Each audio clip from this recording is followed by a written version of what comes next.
गुरु प्यारी सात संगत जी, आप सभी को प्यार भरी राधा स्वामी जी। संगत जी, यह बात तो सबने ही सुनी होगी कि नेकी कभी भी व्यर्थ नहीं जाती है। हरि सबका लेखा जोखा रखते हैं। आपको क्या लगता है, जो आप सत्संग घर में सेवा करते हो, क्या बाबा जी के पास वो हिसाब किताब नहीं है? हमारे एक एक कर्म का, एक एक तिनका अगर हम कहीं से उठा भी लेते हैं ना, या फिर सत्संग घर में एक पत्ता तक अगर हम उठा लेते हैं, उसका तक हमारे सद्गुरु हिसाब रखते हैं। और वह चीज़, उन्हें हमें कुछ भी चीज़ देना हो, वह सद्गुरु से बेहतर कौन जान सकता है कि हमारे लिए किस समय क्या करना सही है, क्या नहीं। यह बात तो गुरु जी ही बेहतर जानते हैं। लेकिन बहुत से कम लोग ऐसे हैं जो कि गुरु की रज़ा में राज़ी रहते हैं, उनकी किए गए फैसले पर अटल रहते हैं, सोचते हैं जो भी ऊपर वाले ने किया है ज़रूर इसी में कोई ना कोई तो भलाई होगी। हम लोग ये सब नहीं सोचते हैं, इसलिए शायद आज तक भटके हुए हैं।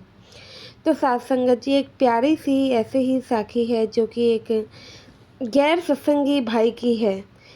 लेकिन सत्संगियों के साथ ये घटना हुआ था, उनके सामने हुआ था, तो उन्होंने संगत को बताया। एक बार की बात है, एक गांव से मजदूर अपनी बीवी के साथ आके शहर में रहने लगता है। अब वह शहर में आता है तो किराए पर मकान ढूंढता है। किराए पर मकान ढूंढता है तो ज़्यादा कुछ सामान तो नहीं था, थोड़े बहुत कपड़े और बर्तन ही वह लोग अपने साथ गांव घर से लेकर आए हुए थे। अब रहने के लिए, किराया भरने के लिए पैसे की ज़रूरत तो पड़नी ही थी। तो वह अपनी बीवी को किराए वाले घर पर छोड़कर काम ढूंढने के लिए चले जाता है।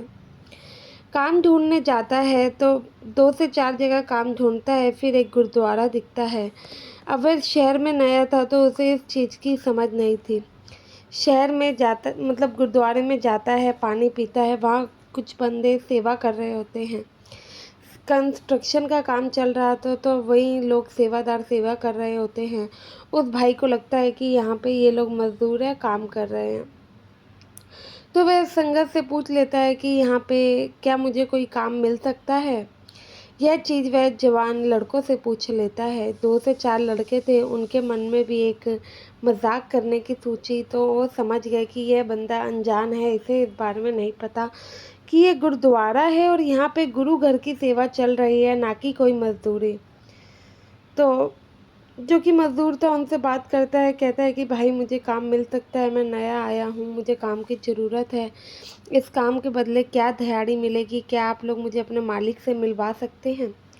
तो वह लड़के उसके साथ मजाक करते हैं, कहते हैं कि हमें वर्कर की तो ज़रूरत है अभी, लेकिन मालिक बाहर गए हुए हैं। अगर आपको आपत्ति ना हो तो वो आएंगे, हम आपको तब उससे मिलवा देंगे। आप यहाँ पे काम करना शुरू कर सकते हैं।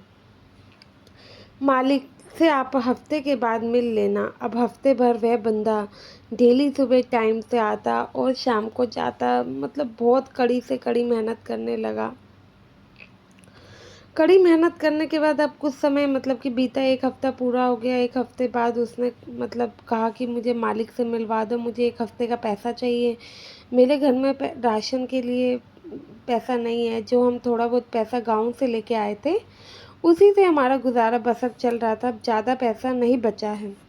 तो लड़के दोबारा उस मज़ाक को एक्सटेंड करते हुए कहते हैं कि मालिक अभी 1 हफ्ते बाद और आएंगे। मालिक अभी नहीं आए हैं। उन्होंने 1 हफ्ते के लिए बात को और टाल दिया। अब 15 दिन हो गए। 15वें दिन जब वह मज़दूर था,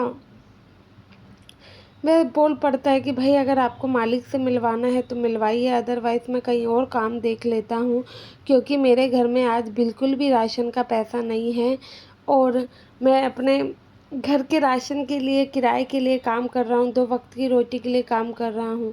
अगर मुझे वो नहीं मिलेगा तो मेरे काम करने का क्या फ़ायदा, मैं अपनी बीवी को कैसे रखूँगा? हम तो भूखे ही रह जाएंगे। बीवी ने कह दिया है अगर आज पैसे नहीं आए तो घर में कोई भी खाना नहीं पकेगा। यह बोल के वह दोबारा काम पे लग जाता है और शाम होते ही वह घर चले जाता है। अब लड़कों को अपनी गलती का एहसास होता है, सब लड़के मतलब जो जिन्होंने ऐसा किया था वह आपस में डिसाइड करते हैं कि कल हम मज़दूर को सब सच बता देंगे और 15 दिन के जो भी पैसे बनते हैं हम लोग उसे मिलकर दे देंगे, क्योंकि अब हमने उसके साथ गलत किया है, उसे इस चीज़ का अंदाज़ा नहीं था। अगर होता तो बेचारा अपने लिए कहीं और घर देख लेता। उसके घर में सच में प्रॉब्लम है और शहर में नया है तो वह बेचारा जाएगा भी तो जाएगा कहाँ, ऐसा वो लोग सोचते हैं। अब अगला दिन आता है, मज़दूर काम पे आता है। मज़दूर के पास वह सभी लड़के आते हैं और कहते हैं, हाथ जोड़ के सर झुकाए खड़े होते हैं, माफ़ी मांगते हैं और उन्हें सच बताते हैं कि भाई हम आप लोगों से माफ़ी मांगना चाहते हैं। हम लोगों ने आपके साथ बहुत ही गलत किया है। यहाँ पे कोई काम नहीं चल रहा है, यह तो गुरु घर की सेवा है। यहाँ पे काम करने के कोई भी पैसे नहीं मिलते हैं। तुम काम पता करने आए तो हम बस तुम्हारे साथ मजाक करने लगे। यह मालिक का घर है, यहाँ का मालिक कोई और नहीं बल्कि ऊपर वाला है। ये सब बातें सुनकर जो कि वह मज़दूर था वह हंसने लगा, कह रहा कि भाई मजाक तुमने मेरे साथ पहले नहीं अब किया था। हमारे मालिक तो इतने अच्छे हैं कि मैंने सोचा ही नहीं था कि कोई मालिक अपने वर्कर के लिए भी ऐसा कर सकता है। तो लड़के हैरानी से कहते हैं मतलब। तो वह कहता है कि आपको पता है कि जो हमारे मालिक है वह कल दिन में मेरे घर गए थे और पूरे महीने भर का राशन दिलवा कर आए हैं, बल्कि 1 महीने का पैसा उन्होंने एडवांस दिया है। कौन सा मालिक 15 दिन में पूरे महीने का पैसा और 1 महीने का पैसा एडवांस देता है। ये हमारे मालिक का बड़कपन है जो कि उन्होंने मेरे लिए इतना किया। मैं शहर में नया आया हूँ, मुझे काफ़ी चीज़ें खरीदनी भी थी, काफ़ी दिक्कत भी था, लेकिन उन्होंने एडवांस इतने पैसे दे दिए राशन की, तो अब चलो 1 महीने तक कोई दिक्कत ही नहीं है कि मेरी पूरी परेशानियों का ही हल हो गया। आप लोग मुझे पहले ही मालिक के बारे में सच बताते तो शायद मैं परेशान ही ना होता।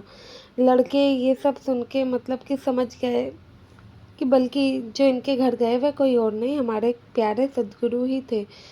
तो फिर उन्होंने उस समय मज़दूर को तो नहीं बताया कि ऐसी ऐसी बात है, लेकिन वे समझ गए और वे आपस में बातें करते हैं कि अगर कोई इंसान सच्चा है, नेक दिल है, वह तो निस्वार्थ सेवा कर रहा था। उसे नहीं पता था कि गुरु घर में क्या चल रहा है क्या नहीं, या फिर उसे इस चीज़ की बिल्कुल भी नॉलेज नहीं थी कि वह एक गुरु घर है। वहाँ पे सेवा करने से हमारे जो कि पाप होते हैं, कर्म होते हैं, वह कटते हैं। हमारे जो कि बुरे कर्म होते हैं उनका नाश होता है। और गुरु घर सेवा करने से जो कि पाप होते हैं वह धुल जाते हैं। क्यों? क्योंकि वह एक पवित्र जगह है। अपने लिए तो हर कोई सब कुछ कर रहा है, लेकिन ऊपर वाले के दिए हुए शरीर से हम उन्हीं के अपने ही घर के लिए कुछ काम कर रहे हैं। ये बहुत ही ज़्यादा सौभाग्य की बात है। तो वह लोग और फिर मालिक के आगे अरदास करते हैं, उनका शुक्राना तो अदा करते ही हैं, साथ ही साथ अपनी गलती की माफ़ी मांगते हैं और कहते हैं, हे सद्गुरु इस बार तो गलती हुई, अगली बार हम ऐसी गलती करने की भूल कभी भी नहीं करेंगे। तो साथ संगत जी, इससे मोरल ऑफ द साखी यही है, कभी किसी का बुरा मत सोचो, निस्वार्थ आपको भी सेवा करनी चाहिए, मालिक उसका फल आपको ज़रूर देंगे। आशा है साखी अच्छी लगी होगी और सीख मिली हो तो लाइक ज़रूर करिएगा।